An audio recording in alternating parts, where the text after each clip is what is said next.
Now, when it comes to zero trust, there are some high level and general advantages and risks associated.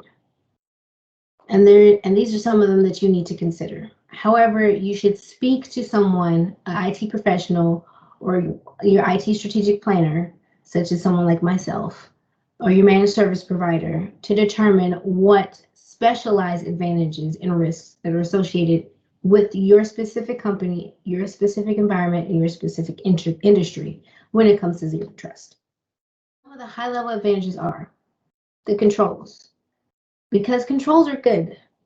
And with zero trust, there are more robust controls, the more automated controls, so that it's not a very manual, time-consuming, checking the box kind of process. You set it, you review it very contextually, and you must always understand that it's when you have these controls and things change, new applications are added, then you are constantly reviewing and changing.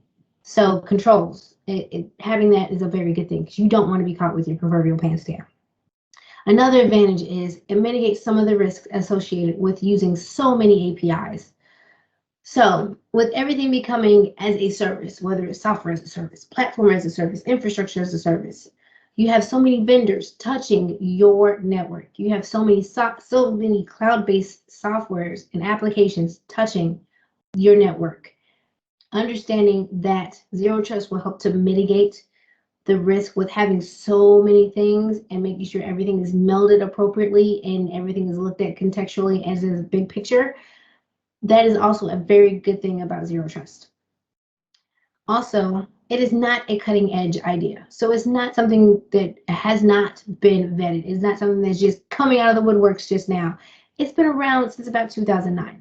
So it's pretty mature. Yes, it is still changing because software as a service, IT in general, is changing. So having zero trust change with it is also a very good thing, but understanding that it does have a foundation and it is something that is being done through a lot of different companies, countries, and environments. Also, one of the other main advantages of zero trust is that it's comprehensive.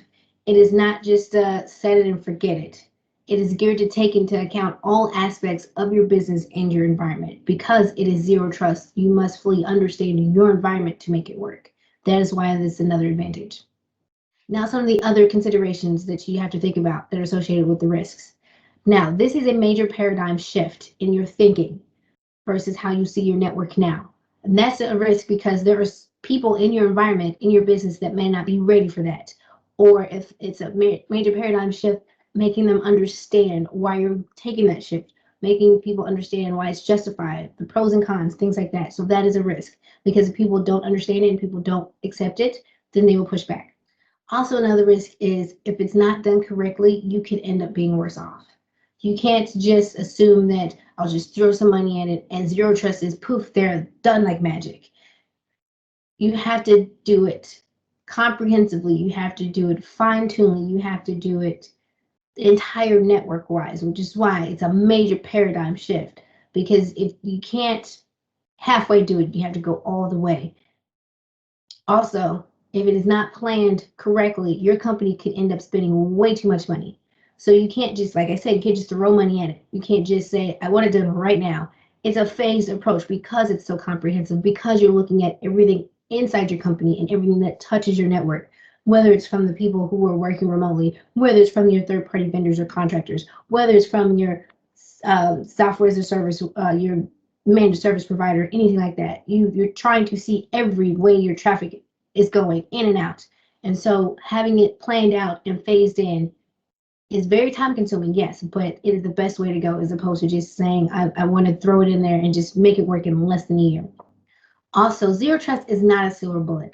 Thinking that is a huge risk. Zero trust is one part of making sure that your environment, your business environment, your IT environment is the way that you need it to be secure, to be innovative, be operational. So zero trust is just a part of that. And making that assumption that it's a silver bullet is going to be detrimental to you and your company.